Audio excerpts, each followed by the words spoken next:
Hey there, Internet. Welcome to the Hard On Gear channel, where I discuss and review my used and abused knives and gear. Alright, so we're going to start this video off with a little bit of a game, and all I want you to do is picture a Foley knife. Just what you would imagine when you think knife. Now, if you are not a knife person, you can have all kinds of different things in your mind, and you might be thinking something more like a Swiss Army knife or another multi-tool like a Leatherman. I'm talking like a knife. Now, a buck 110, if you're not familiar with the model of it, that's your typical old man type of what my grandfather used to carry, folding knife in the woods for hunting. If you kind of need a baseline to start, that's where I'm kind of trying to lead you, I guess. Now, if you're more of a knife person, you could be picturing all kinds of stuff. And maybe you are picturing a Spyderco.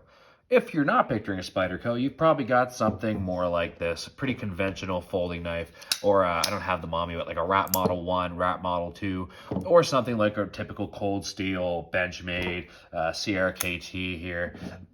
Just nothing really special, but average folding knives. And I shouldn't say nothing special. I mean, that Benchmade freak's freaking beautiful and relatively expensive compared to some of the other knives on the table. But point being, they're just basic knives. They open, they close, and they have a blade and handle scales and whatever, right? Now, Spydercos aren't that much different, but boy, I know when I first got into knives, I heard of Spyderco, I came across Spyderco, but when I seen these things, I thought like, what in the world's going on here? Because, you know, again, regular looking knife, even this crazy 8015 with the scorpion lock, regular looking knife, right? No big deal. And then you get these things, which just, yeah, I mean, Metal Complex, I'll reference him all day because he was one of the knife channels that kind of got me thinking about starting my own channel. And he often references the Spyderco Paramilitary 2 in particular, I believe, as looking like a wounded or dead pelican. And yeah, you can kind of see it, right? Same thing with the, especially the large beaked, get it? Large beaked, large bladed. Yeah, I'm super funny, I know. The Pacific Salt 2, again, like a big green wounded bird, like seabird though, because this is a waterproof knife, LC200N steel, waterproof essentially everything except for, I guess, the screws once the coating starts to wear off. Other than that, no stainless steel liners, and this isn't a Pacific Salt 2 video. These four knives, I'll put them, let's say, in the order of which I got them. These are the four Spyderco knives I own. These are what my experience is with.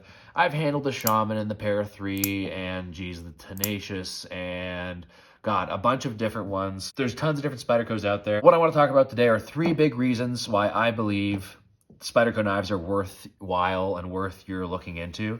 And these three reasons aren't going to be maybe the same three you hear all the time. Maybe they are, I don't know. I just try to come up with three reasons that are legitimately, like, factual, almost impossible to argue with reasons behind why Spyderco knives are worth the money they're asked for. So before I get into the three reasons, I'm just going to say the big draw for these for a lot of people is the same thing that turns a lot of people off, which is they look ridiculous and they catch your eye right off the bat. When I was first looking for my Cold Steel Recon 1, like, geez, about a decade ago now, I scoured the internet for all the big three knife companies in my mind that have always remained largest for me are Spyderco, Benchmade, and Cold Steel. And I went through them and Kershaw's and Kaiser's and, geez, you know, there's a million different knife companies out there.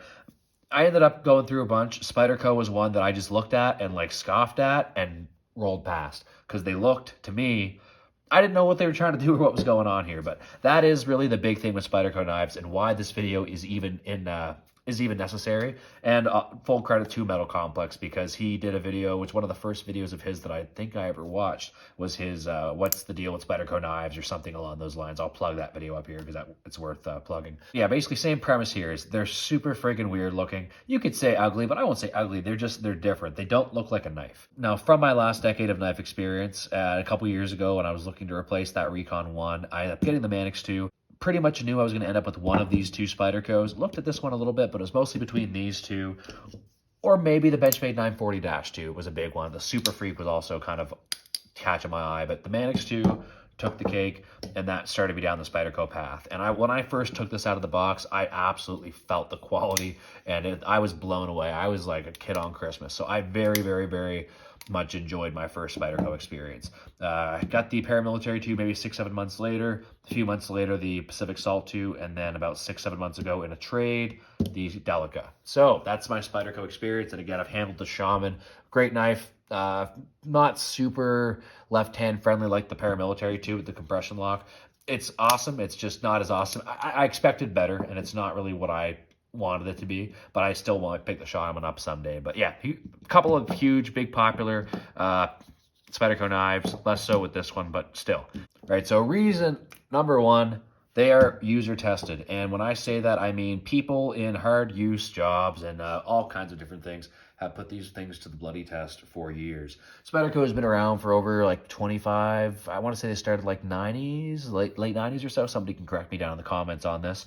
The same thing with anything I say on this if I'm a little bit off. But I think generally speaking, we all know Spyderco's one of the more reputable companies of the 2000s. Military, police, firefighters, all kinds of different folks use them. And the big thing is that these knives are not just used by some individuals in those professions. A lot of the time, like I know in the American and Canadian Special Forces and stuff, they're pretty much given their issue knives tend to be Spyderco's, almost, I think, exclusively for, I mean, anyways, I don't know for sure, but pretty big popular knives amongst Special Forces communities, amongst firefighters, amongst police officers. And I'll touch on why that's also a bit of a thing here on reason number 3. But yeah, super big with those communities for a reason, and the reasons are the quality and the ergonomics and the, well, again, I'll talk about the other reasons why afterwards, but they're great knives. They're great knives. And I know some people get all butthurt about like, oh, guys talking about like Special Forces guys or whatever. If that's not something that impresses you, or you're like, whatever, dude, I don't really care that they use it, like it's not that big of a deal to me. I'll just say this. If you were gonna get a scalpel to do some precision work or whatever, I'm just kind of a random analogy that hopefully translates. If I was looking for a scalpel and I was going to heart surgeons, I'm sure a heart surgeon is going to have a pretty good idea of what's a good scalpel, what's not a good scalpel. But if I want to know what the best scalpel is, maybe I go and see what, like, I don't know, 100 of the best heart surgeons in the world were using. If they're all using, like, the same freaking scalpel, that's a pretty good idea, right? Or a pretty good starting point that maybe that brand's probably going to be okay for you. So just a little bit of food for thought as far as the whole, oh, just because special ops guys use it doesn't mean it's good. That's not what I'm saying here. What I am saying is that when there's people who do hard stuff on a freaking regular basis, much harder than you or I will probably ever have to experience, and they rely on tools like that for those jobs and tend to review them pretty well, I think you're generally going to be pretty safe going with what they're telling you. Reason number 2, Spyderco, Sal and Eric Glesser, father-son team who create most of these knives. Michael Janich also does a lot of the knife design and all that. If there's other less popular folks, let me know down in the comments there too. If there's knife designers in Spyderco who have big names and big popular knives out there that I'm not familiar with. But Sal and Eric Glesser do the vast majority of the work. They're responsible for most of these designs, as you'll see either a Sal or Eric Glesser insignia on most of these, or both on some of their knives. But one of their big things when making knives is function, and the aesthetics come last. And one of the things that, if anyone knows me well enough, they'll know that I'm much more of a function person than an aesthetics thing. I don't really care if something looks ugly or ridiculous. I'll try and blend in a little bit, but boy, as long as it's functional, that's all I care about. And this is what they have in mind when they design their knives. They still try and make them look pretty snazzy. And if you don't think the Paramilitary 2 is a sexy looking knife, I don't know if we can be friends, because that, as strange as it is and as niche of a look as it is compared to other knives, that is a beautiful, beautiful, beautiful knife. So yeah, they still pull it off okay on some of them, if you're into Spydercos. If you're not, I get it. But the ergonomics, the materials, the thought behind the knife comes first, and that's one of the things that's absolutely worth considering this company for. Cold Steel makes phenomenal quality knives for the price, and you cannot tell me, and anybody feel free to argue, that Cold Steel doesn't make functional tools.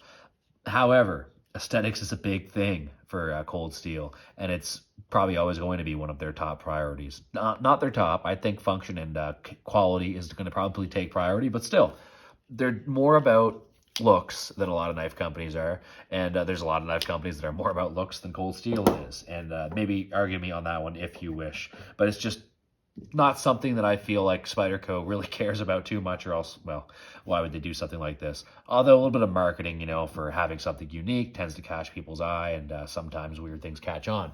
But nonetheless, function over aesthetics. These knives are built to work, and they're built to look pretty last. definitely one of the reasons why I think you should consider picking one of these up. Reason number 3. I don't know why I shook that. It wasn't really that dramatic. But the third reason why you should probably pick up a Spyderco, or why I think it's worth looking at picking up a Spyderco, is because of all the mission-specific designs. And mission-specific, job-specific, task-specific, specific. God, it's task-specific. 2 S's together. The amount of different models that are named after a certain profession or job or task is ridiculous on Spyderco's line. Just here, so the paramilitary 2 is obviously designed to be a lightweight paramilitary airborne type of a freaking knife. Does a fine job at that. Originally they had the paramilitary before that without the compression lock, and it was just a different knife. Similar but different. But then the Para 3, same thing, similar, smaller, but those are designed to be lightweight tactical folders. You have the Police, which is a larger bladed, like meant to be a full capable police knife for any kinds of stuff police might have to use a knife for. It is a big folder. Imagine like a much larger Pacific Salt 2, but I'm sure I've got a picture of the Police popping up here right now. But the Police, oh man, I'm forgetting half the freaking names, but you guys get it. There's a ton of Spyderco knives out there that are essentially made for certain trades, certain tasks. The Pacific Salt 2 is not to say necessarily a dive knife, but it's made to be a knife around water. They've got a lot of the salt knives that are made with the Spidey edge, the super awesome Spidey serrations, and that's made for cutting rope and cordage and stuff.